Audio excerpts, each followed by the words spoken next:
Millions were moved by Neil Diamond's songs, yet there were secrets in his heart. Jayne Posner, his first wife, was acquainted with him before to his notoriety. 2 girls were born to them. Their marriage ended in 1969. He held himself responsible for everything. However, he recently made a startling revelation. Being a bad spouse wasn't the only thing at stake.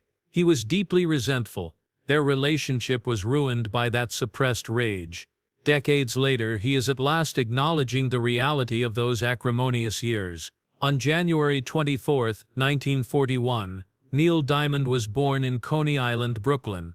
Rose and Kiev Diamond, his parents, were immigrants' children. His mother's side was Russian, and his father's was Polish. Neil was raised in a predominantly Jewish neighborhood, and his father had a dry goods store. Although it wasn't always simple, Brooklyn was a vibrant city with people from all over the world.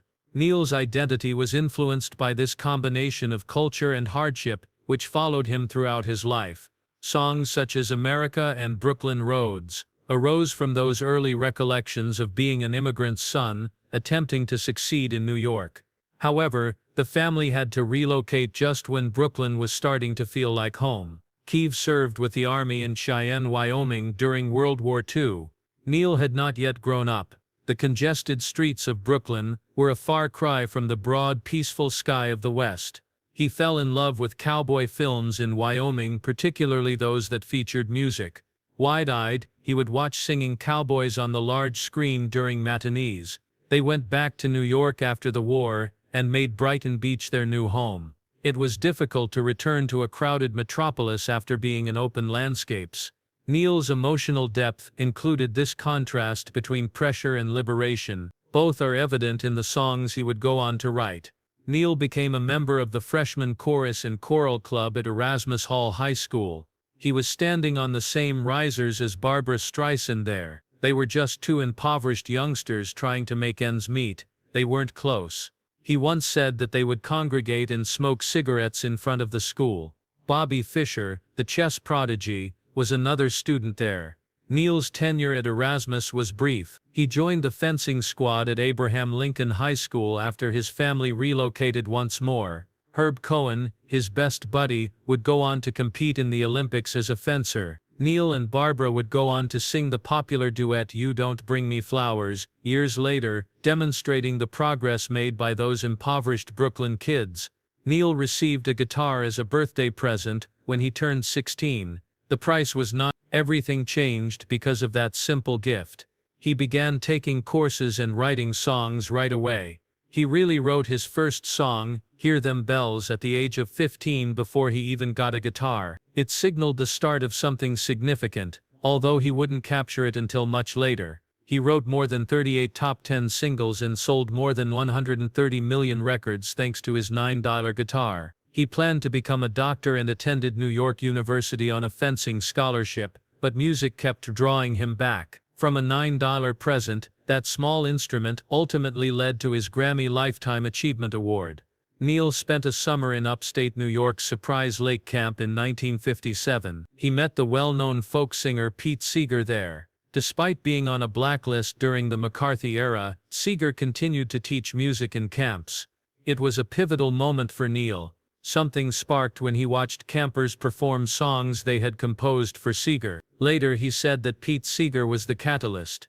"My first idol was him." He picked up the guitar once more and started writing more intently as soon as he arrived home. It became his coping mechanism for life, growing up, and dissatisfaction. He enrolled in the pre-med program at New York University that same year. He had won a scholarship and guided his high school fencing team to a city title. He trained under one of the top coaches, Hugo Costello, at New York University. Neil joined the Sabres as their 3rd player and contributed to their 2 national and 3 intercollegiate championships.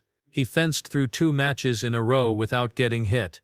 Not once, however, his instrument was never far away even when he constantly pursued that drive toward music, playing in hotel rooms and taking it on team outings. Neil never explained his decision to pursue medicine. Some people think his family's expectations were a factor. It was the aspiration of immigrants. Get a steady employment, put in a lot of study time and become a doctor. He made an effort to fulfill that desire.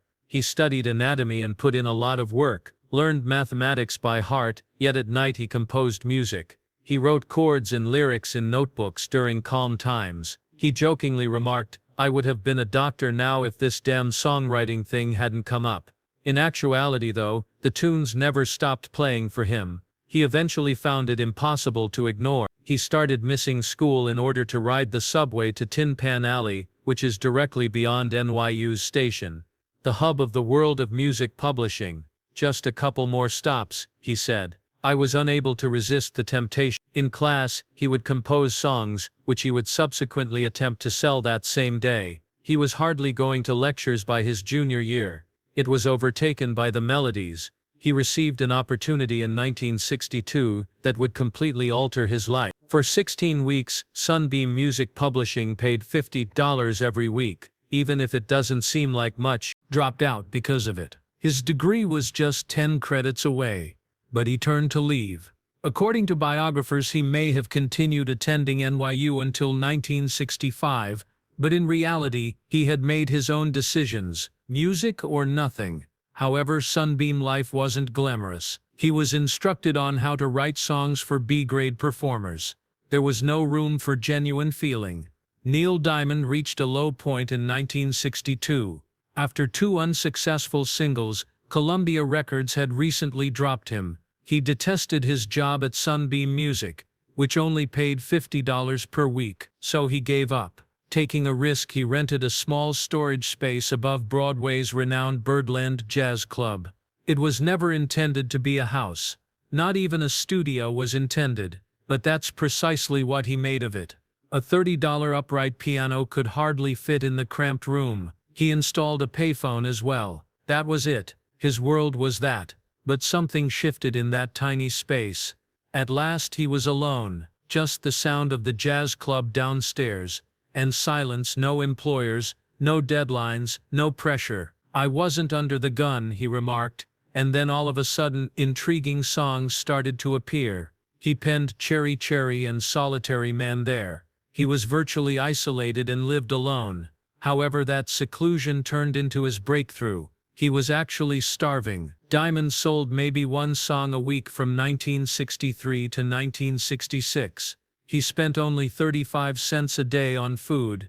That got him a Coke for 10, a lunch for 23, and some sweets for 2. He could only afford that. He was only 10 credits away from graduating from New York University, where he had enrolled on a fencing scholarship. He lived above a jazz club and wrote tunes that most publishers didn't want, but suddenly he was completely broke. However, his songs became more honest the less money he had.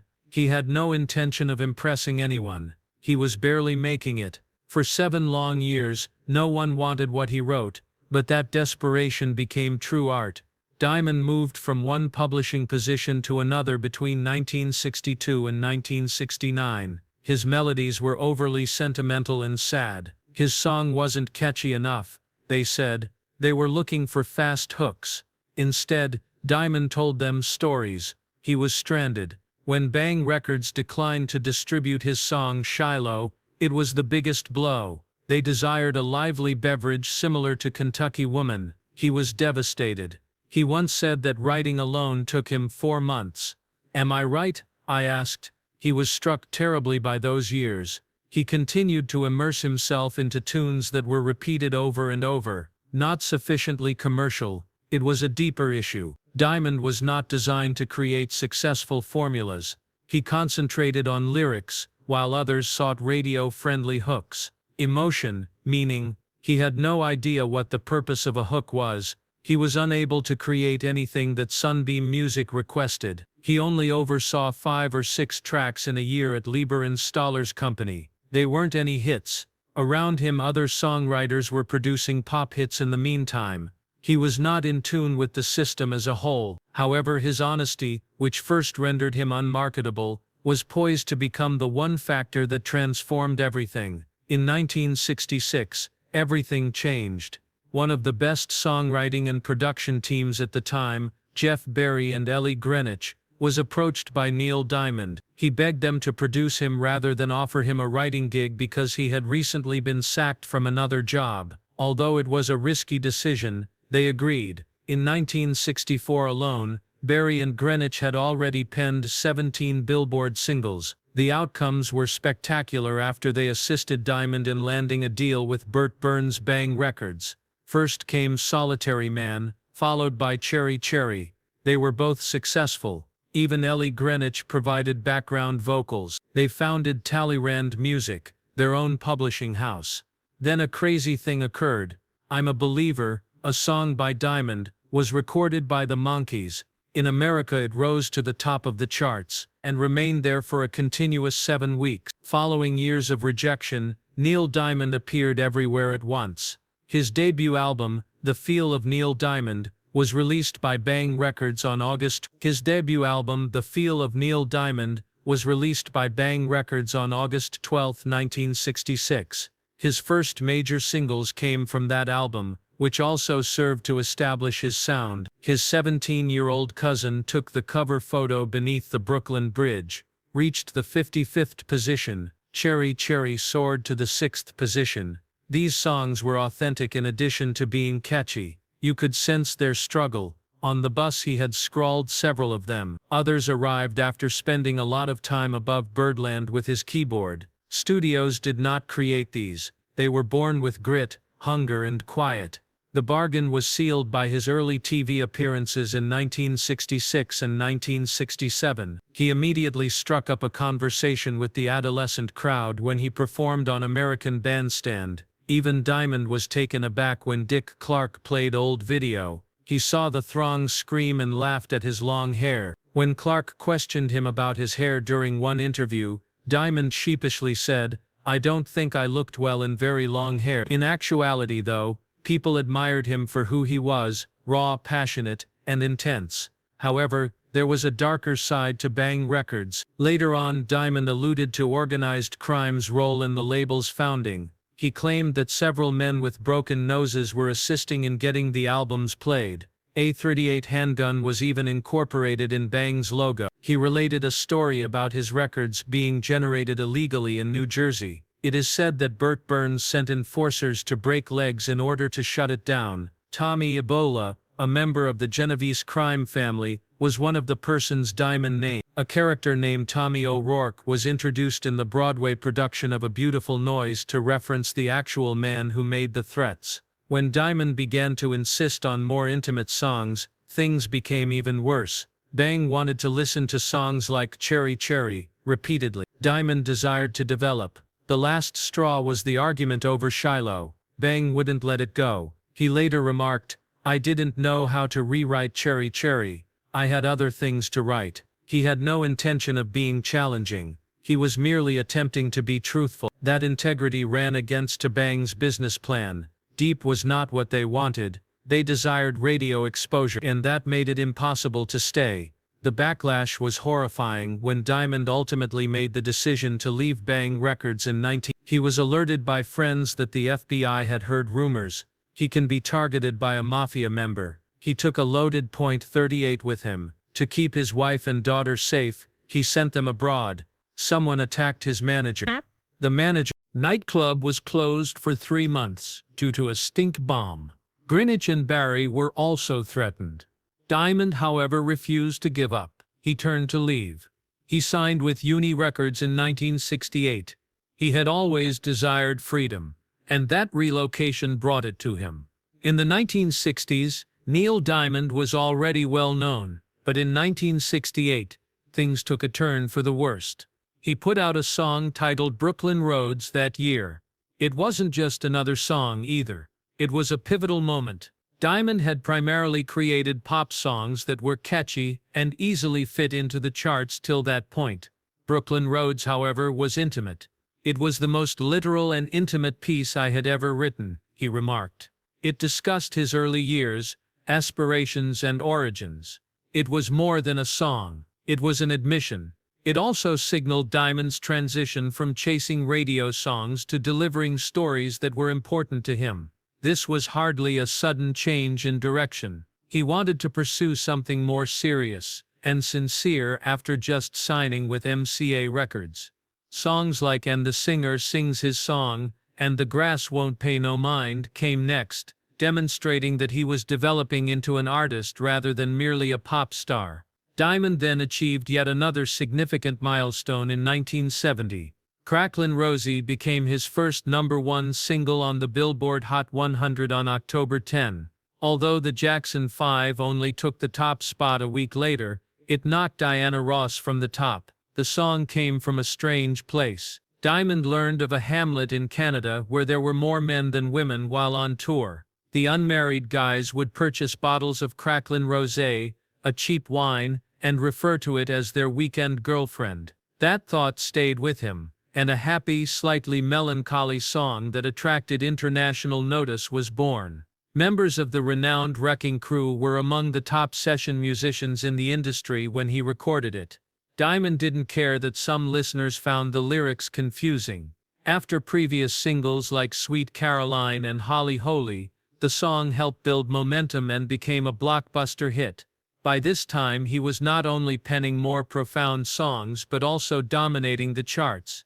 Diamond was experiencing a surge in popularity by 1972. However, he took a risk rather than simply embarking on another tour. He reserved 20 nights at Broadway's Winter Garden Theater. Pop stars weren't typically allowed at that type of arena. Instead, it was reserved for old-school icons like Judy Garland. Since Al Jolson in the 1930s, no one had performed a solo concert run on Broadway like that. Although some believed it was too dangerous, Diamond succeeded. Every performance was sold out. Even the New York Times, which acknowledged that Diamond had the talent and charisma to make it work despite the idea being crazy, was impressed. Earlier that year, he had already dazzled crowds at the Greek Theater, but this time was different. It was closer, more dramatic, and Diamond rested when the run was over. In order to spend more time with his family, particularly his little son Jesse, he declared that he was taking a break from performance. For the next 4 years the stage would remain empty. He wasn't finished creating history though. Diamond recorded a live CD at the Greek Theater on August 24, 1972. It became a sweltering August night, a double album that turned out to be a career turning point. He didn't mince words. He used a state-of-the-art quadraphonic sound system to play music all around the crowd. The outcome was electrifying. It was praised by critics. Fans were enthralled.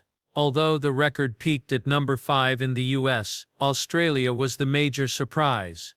It held the top spot there for 29 weeks in a row, and spent 2 whole years in the top 20. Success like that was unheard of. Diamond would go on to release the album's sequels years later, 2009's Hot August Night/NYC, 1987's Hot August Night 2, and 2018's Hot August Night 3. However, the original, that one went down in legend. The Los Angeles Times' Robert Hilburn described it as an even greater success than the Greek Theater productions from the summer before. Amidst all of this, Diamond made a novel attempt. He consented to compose the music for the film adaptation of Seagull, a well-known story by Jonathan Livingston at the time. However, what ought to have been a creative high point swiftly devolved into a catastrophe. Paul Bartlett, the film's director, altered Diamond's compositions without getting his consent.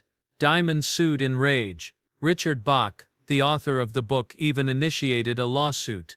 It was a disaster of a movie. It earned only $1.6 million, barely covering its $1.5 million budget. The film failed in spite of a novel technique that featured actual seagulls on camera with voiceovers.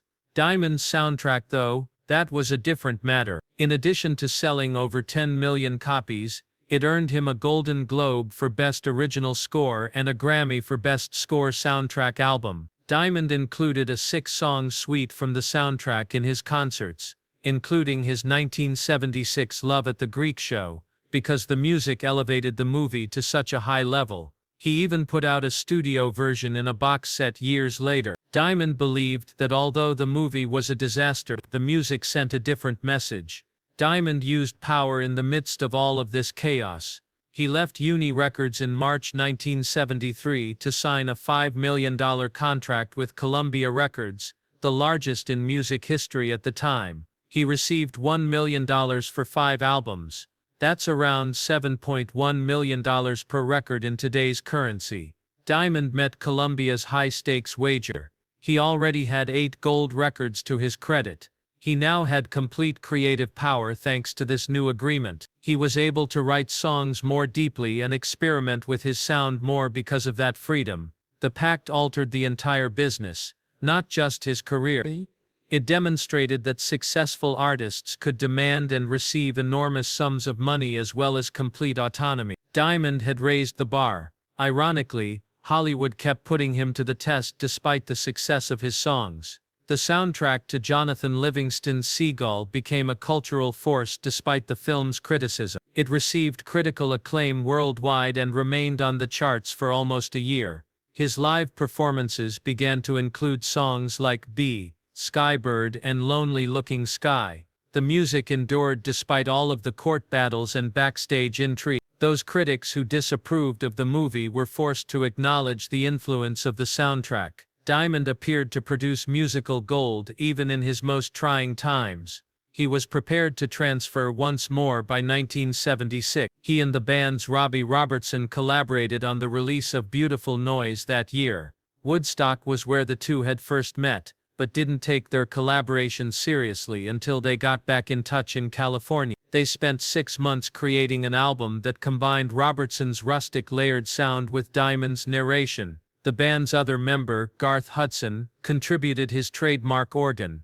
The singles were successful. If You Know What I Mean topped the easy listening chart and peaked at number 11 in the US. Stop Thinking and Feel hit number 43, reaching number 13 in the UK, number 6 in West Germany. Number 3, in the Netherlands, the title track became a smash throughout Europe. Diamond even joined the band in performing Dry Your Eyes for their final performance, The Last Waltz, which Martin Scorsese filmed. The album's platinum success demonstrated Diamond's continued ability to grow and succeed. Jonathan Livingston's Seagull's sting persisted. Nonetheless, Diamond was clear. If he didn't have complete control, he wouldn't do another movie. He didn't want to go through what he had gone through because of the case. However, by 1980, he had broken that pledge. Thinking he would have more control this time, he starred in a version of The Jazz Singer. He was mistaken. The movie was a critical failure. For Worst Actor, Diamond received a Razzie. His co-star Laurence Olivier took home the award for Worst Supporting Actor. Diamond's character's blackface performance in one scene provoked uproar and resulted in a melee on television. But once more, the music conveyed a different message. Classics include songs like America, Hello Again, and Love on the Rocks. Like Diamond always did, the soundtrack survived even when the film did not. Neil Diamond wasn't merely entering a movie when he arrived on the set of The Jazz Singer. He was entering a world where Sir Laurence Olivier was in charge. For 10 weeks of effort, Olivier, a theater icon with decades of acting talent, had received $1 million. His presence alone, his posture, and his voice all overshadowed Diamond. The vocalist, who had never performed before, later acknowledged that he felt completely out of place. It was more than a metaphor. It was evident in each scene. Diamond seems disoriented. He hardly looked at her. Critics took note. The crew did the same. That tension was nicely conveyed in 1 minute. Diamond was unable to deliver the passionate reaction that was expected of him. He stopped. He then entered the recording booth after leaving the set. His group was ready. He instructed them to play a song that would enrage him. They selected a song by Barry Manilow. That worked. His rage erupted. Richard Fleischer, the director, recognized the opportunity and ordered action. It wasn't acting that made it onto the screen. It was an accidental capture of genuine frustration. But there was more to the uneasiness. According to the New York Times' Janet Maslin, Diamond appeared dejected and hardly involved. Meanwhile, Olivier was accused of using yet another worn-out accent when phoning in his job. They never clicked. Their conflict didn't only exist off-camera, it permeated each shot. Following the movie, Diamond didn't act fake. He was direct in his statement. Being a great vocalist is more important to me than being a poor actor. Something inside him was broken by that movie. It was like pulling teeth to get the director to provide him scenes that could be used.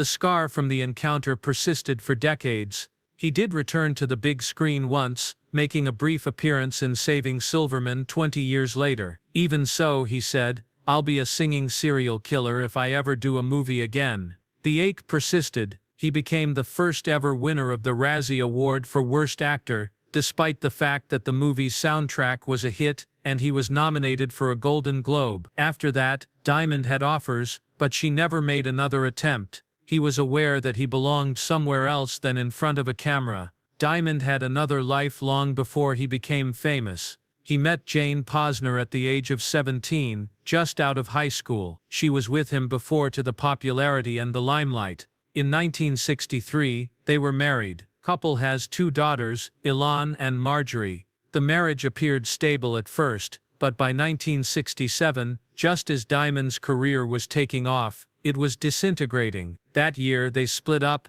and in 1969, they became divorced. Later on, Diamond acknowledged that he wasn't a good father or spouse at the time. He was the target of cheating rumors, but Jayne never made public remarks. She said nothing, peaceful and respectable. Diamond married production assistant Marcia Murphy in the same year. Although others felt that the timing was too quick, it was a watershed moment. Marcia stood by his side as songs like Sweet Caroline and Holly Holy erupted. They created a blended family and produced 2 kids, Micah and Jesse. They were married for 25 years. That's a lifetime in Hollywood. However, it ended in a spectacular fashion in 1994. In the divorce, Diamond allegedly gave her one of the biggest settlements ever, $150 million. He didn't moan though. She was there for me, he claimed. She is deserving of every cent. When Diamond was at the top of his game in 1976, he released a song that caused listeners to take notice.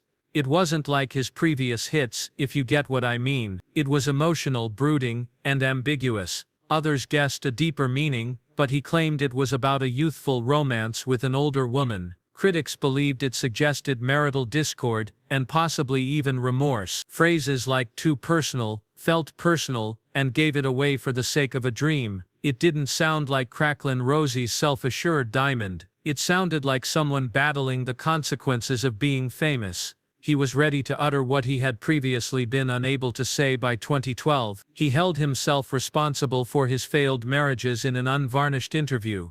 They were both amazing women, he remarked. I might not have been able to. He acknowledged that he was a high-maintenance person. He needed it now, when he needed it. He thought his spouse would take care of everything for him. He acknowledged it. He said, I don't want to end this journey alone. As he entered his 3rd marriage at the age of 71, he met Katie McNeil along the way. 2007 was when they first met. Her age was 37. He was 68. It was just business at first. She was employed by his management. However, things gradually altered. She became closer after producing the documentary about his 2009 show. They were engaged by 2011. He made the announcement in verse on Twitter. I hope you wish Katie and I well on our recent engagement. In 2012, they tied the knot. She drove them home in her wedding gown in a small sports vehicle after the ceremony. The outfit was hardly fitted. Tarantino called in 19. In Pulp Fiction, he wanted to utilize the line, "Girl, you'll be a woman soon." Since narcotics were used in the scene and Diamond had established a rule, she said no.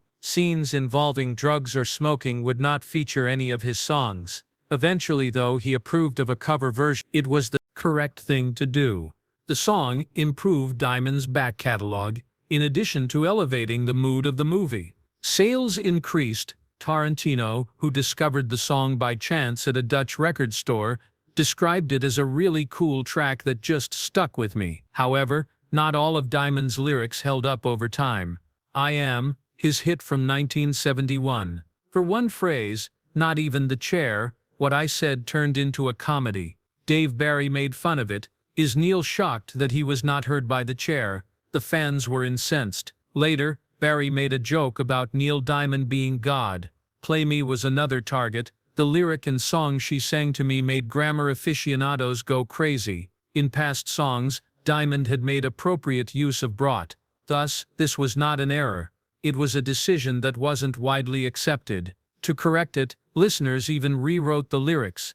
Everything changed in 2018. Diamond revealed he had Parkinson's illness a few days prior to turning 77. He called off his 50th anniversary tour stops in Australia and New Zealand. He informed followers he wasn't done producing, but the illness made touring too challenging. "Thank you," he continued. "This ride has been so good, so good, so good." He was given a Grammy for Lifetime Achievement a few days later. In July 2018, 6 months later, a fire near his Colorado house occurred. The fire at Lake Christine was enormous. 12,500 acres or more burnt. Diamond startled 200 weary firefighters by showing up to a local meeting. Playing Sweet Caroline, he grabbed up a guitar. He was introduced by his wife Katie. "I want to make dinner for you," he said to the audience. "I'll kiss you. Thank you. Our hearts are no longer heavy." Then, in March 2020, Diamond made another unexpected appearance right before the world shut down due to COVID. He took the stage at the MGM Grand in Las Vegas at the age of 79, despite having Parkinson's disease. It was a brain health charity event. There were sequins on him. He appeared to be living. In blue jeans, he sang "Hello Again," "Forever," and "I Am." And of course, "Sweet Caroline," I said. Neil Diamond is the only Jewish man who looks better in sequins, as Jimmy Kimmel put it. That evening, March 7, 2020, was designated as Neil Diamond Day in Las Vegas, an appropriate moniker for a man whose voice defined decades and who never stopped singing, even while he was silent.